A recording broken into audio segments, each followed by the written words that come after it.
सुप्रभात प्यारे बच्चों, मैं आपका हिंदी टीचर ओम प्रकाश यादव। हम पढ़ रहे हैं हिंदी। आज हम व्याकरण में पढ़ेंगे पत्र लेखन। प्यारे बच्चों, पत्र एक इस प्रकार का साधन है जो हमसे दूर बैठे हुए व्यक्तियों से लिख कर के विचारों के आदान प्रदान का काम करता है।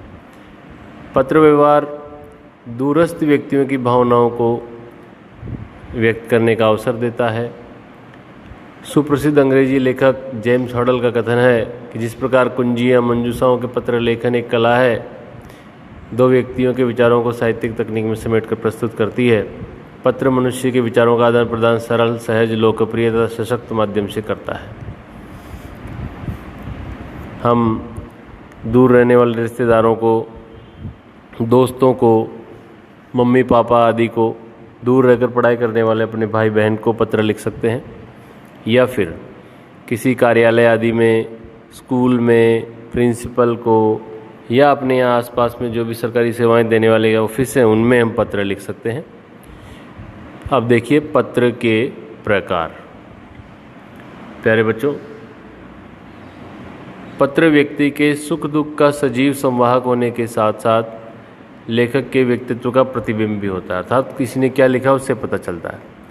व्यक्तिगत जीवन से लेकर के अपने कार्यालय आदि को सूचनाएं देने या सूचनाएं लेने के लिए भी पत्र लिखे जा सकते हैं। इस आधार पर पत्र दो प्रकार के हैं, अनौपचारिक और औपचारिक।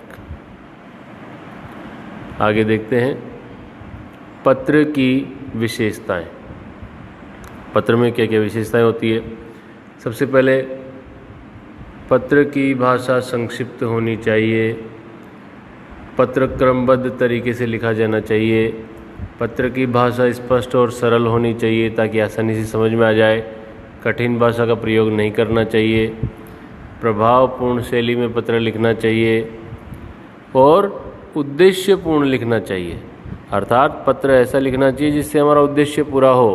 केवल समय खराब करने के लिए पत्र नहीं लिखना चाहिए। तो ये पत्र की कुछ विशेषताएं हैं, ये आपको ध्यान में रखनी चाहिए। और आगे देखते हैं पत्र लिखते समय ध्यान देने योग्य बातें। तो पत्र लिखते समय क्या क्या बातों का ध्यान रखना चाहिए वो हम देखेंगे। पत्र लिखते समय पत्र के लेखक का नाम, पत्र के प्राप्तकर्ता का नाम, पता, दिनांक, ये सब लिखना आवश्यक है। इनको नहीं लिखेंगे तो काम नहीं चलेगा, इनका ध्यान रखना चाहिए। और अनावश्यक बातें नहीं लिखनी चाहिए। अनावश्यक बातों को विस्तार से लिख के पत्र को बड़ा करने की कोई आवश्यकता नहीं है। जो कहना है वो संक्षिप्त रूप में और प्रभावपूर्ण तरीके से कहा जाना चाहिए।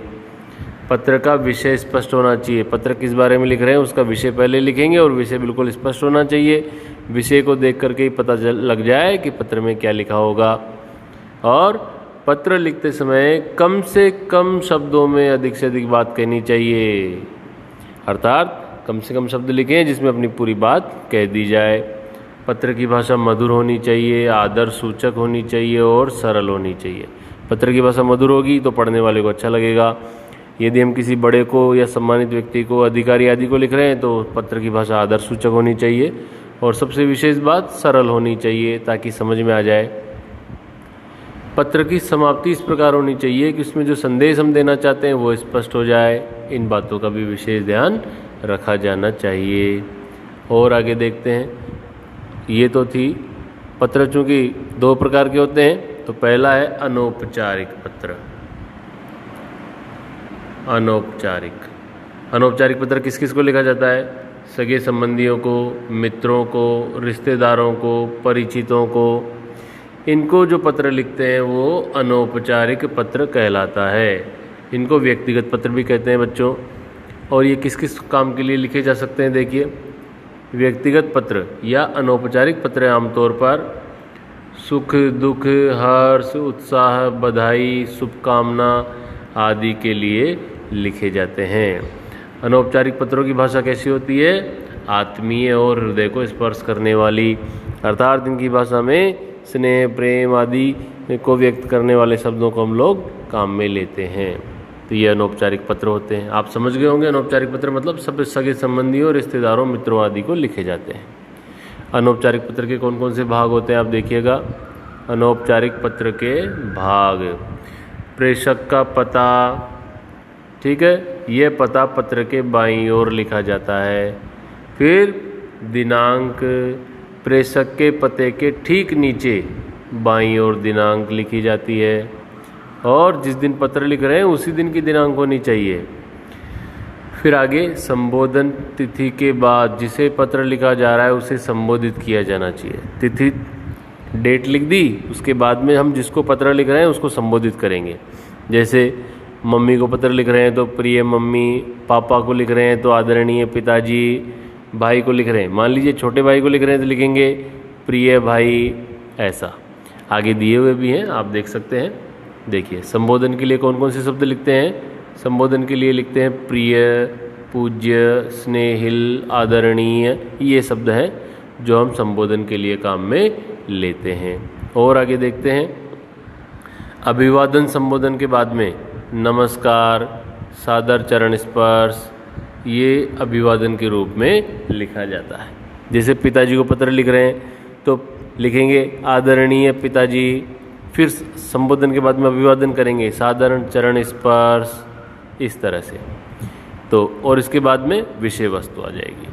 अभिवादन के बाद मूल विषय वस्तु को क्रम से लिखा जाता है। मूल विषय वस्तु अर्थात पत्र किस बारे में लिखा जा रहा है। ये पत्र के समय कुछ विशेष बातें हैं और अनौपचारिक पत्र लिखते समय ये चीज़ें ध्यान में रखी जाती हैं। और अंत में, पत्र के अंत में क्या लिखा जाएगा,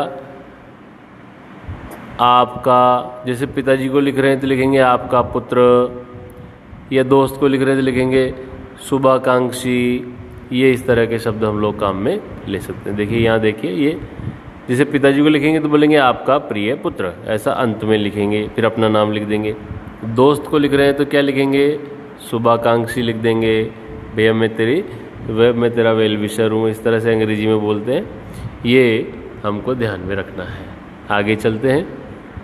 अगला जो पत्र है वो है एक कुशल क्षेम का पत्र, मैंने आपको लिख करके भेजा है, बताया है, जिसमें क्या किया गया है, पिताजी नौकरी करने के लिए दूर रहते हैं, घर पे नहीं रहते हैं। देखिए, अपने परिवार से दूर रहकर नौकरी कर रहे पिता का हालचाल जानने के लिए पत्र। तो इसमें जो पता दिया हुआ ये ऐसे ही काल्पनिक पता है, आप इसकी जगह अपना पता लिख सकते हैं, या और आप भी और कोई काल्पनिक पता लिख सकते हैं। जैसे ये पता लिखा हुआ है 20/3 रामनगर कानपुर, फिर दिनांक लिख दिया, फिर पिताजी को लिख रहे हैं तो पूज्य पिताजी, ये संबोधन हो गया। फिर ये सादर चरण स्पर्श, ये अभिवादन हो गया। फिर यहाँ से पत्र का मूल विषय वस्तु शुरू हो गया। ये यहाँ से मूल विषय वस्तु, ये यहाँ तक पूरा पत्र का मूल विषय वस्तु कहलाता है। और ये वाला क्या कहलाता है प्यारे बच्चों, पता। ये कहलाती है दिनांक या तिथि, ये कहलाता है संबोधन, और ये अभिवादन। और ये जो बीच में बच गया यहाँ से यहाँ तक का पूरा, ये है पत्र का मूल विषय वस्तु। और ये अंत में अपनी तरफ से शुभाकांक्षाएँ आदि जो भी हैं वो हम लिख सकते हैं। तो इस प्रकार से ये आपका पत्र का प्रकरण था।